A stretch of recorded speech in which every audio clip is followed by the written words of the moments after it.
Welcome to another episode of China Update, where I provide you guys with the most up-to-date political, economic and geostrategic analysis on the world's number 2 economy. My name is Tony. Let's jump in. Happy Tuesday, everybody. I hope you're all doing well. Just a heads up at the beginning, this episode may be a little bit shorter than usual, and I'm still recovering from this minor cold. There is a small possibility that I may not be able to release an episode tomorrow if I need to rest, but we'll cross that bridge if we come to it. But for now, let's just jump into today's episode. And first up, let's briefly touch on the COVID situation and the lockdown situation before we move on to the economy. Less than 2 weeks into the opening up of some of China's biggest cities, and outbreaks are once again flaring up, increasing fears of lockdowns and putting yet more political strain on the wisdom of Beijing's zero COVID policy. On Monday, yesterday, the capital reported 74 official new infections, the highest number of daily COVID-19 cases in 3 weeks, forcing the city of 22 million to reimpose restrictions only after relaxing them just a few days ago.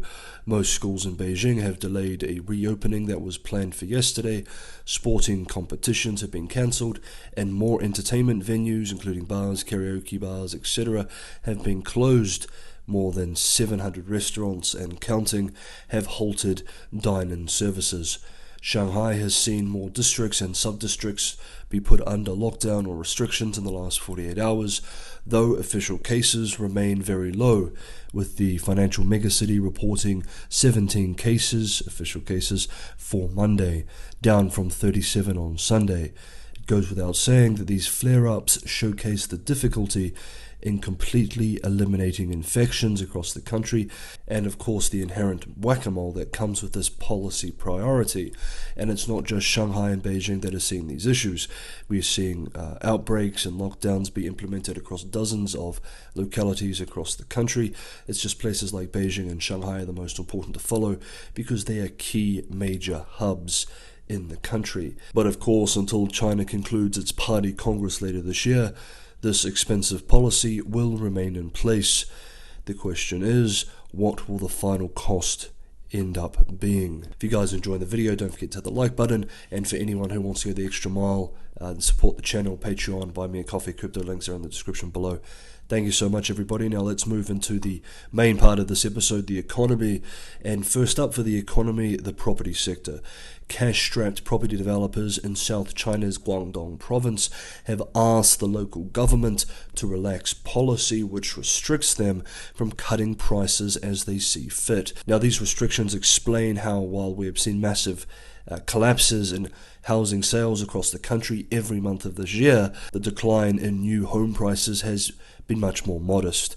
New home prices are being artificially kept higher than free market forces would move them to.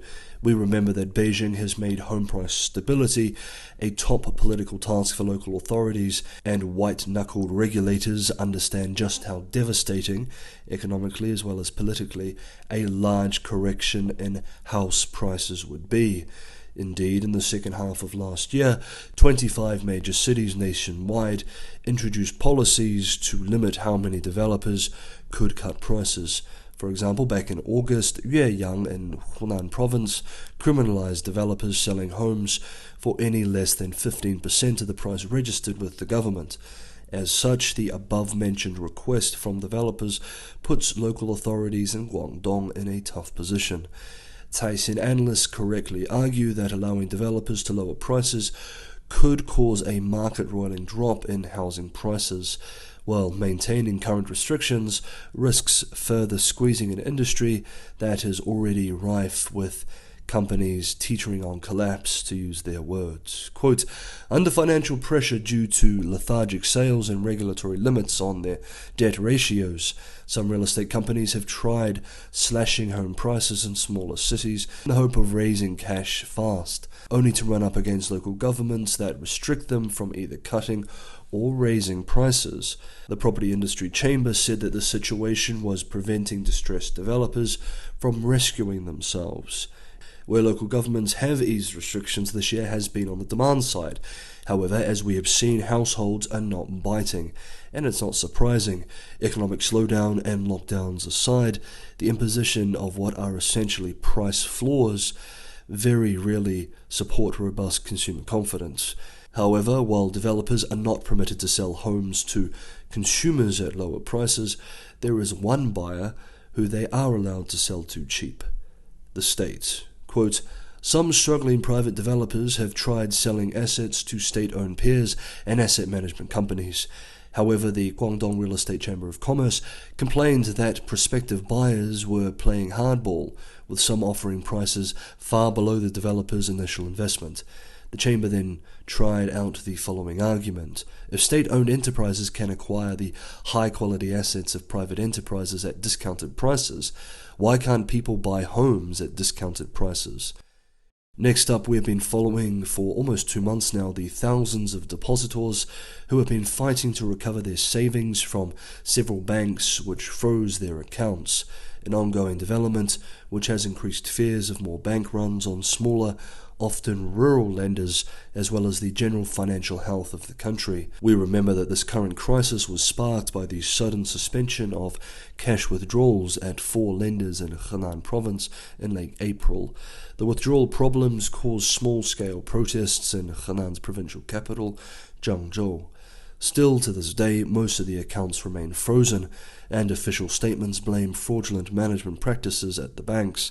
That is to say, these are local cases of bad actors, according to the authorities. However, analysts, including, for example, Wang Yifeng, an analyst at Everbright Securities, in a recent note, are increasingly reaching a consensus that the issue is more systemic, tied to the poor health of smaller banks, and was triggered by the economic slowdown seen from April this year as zero COVID was enforced in cities like Shanghai. Indeed, domestic financial media outlet Yicai reports that bank runs have risen among China's 3,902 regional lenders over the past few years. And analysts with UK-based Japanese-owned Financial Times observed that the health of the country's smaller banks have come under scrutiny since regulators in 2019 seized control of Baoshang Bank, a regional institution in Inner Mongolia. Local banks often market deposits beyond their official regions through online platforms, but this has exacerbated the liquidity problems of lenders in poorer regions because they usually are unable to generate enough interest income on loans to match the rates they are paying to depositors. Banking regulators banned banks from making third-party online sales in early 2021, citing the potential financial risks, but many rural banks have developed their own online channels, again according to these analysts. Quote, "Although such high-risk institutions account for just 1% of total assets in China's banking system, according to central bank data as of December 2021, bank runs have heightened concerns among regulators of potential risk contagion and social instability stemming from the financial system." End quote.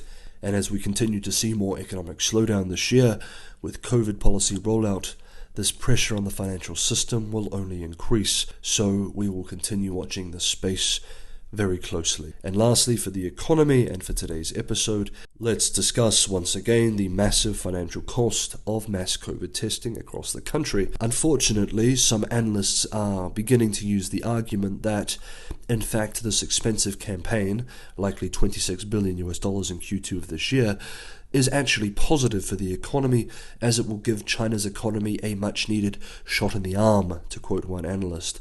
This reminds us of the classic broken window fallacy described in Henry Hazlitt's classic work, Economics in One Lesson. All other things being equal, the massive cost of testing is only positive for the economy as a whole in a world without opportunity costs, and that is not a world that we live in. As such, it is only a short-term stimulus which does not provide any productivity gains and thus does not raise the general wealth of the society. Indeed, Peking University professor of finance Michael Pettis, responding to this argument from some analysts, made the following observation just today, quote, "This is a great illustration of why GDP in China doesn't mean what we think it means.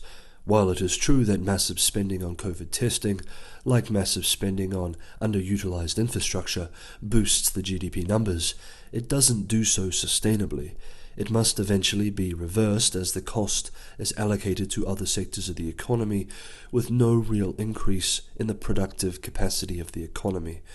If this weren't the case, a country could become richer by infecting its residents and then vaccinating them. End quote. Okay, that is today's episode. My apologies again for my voice. Hopefully my throat will recover over the next few days. But that is it for today. I'll see you tomorrow.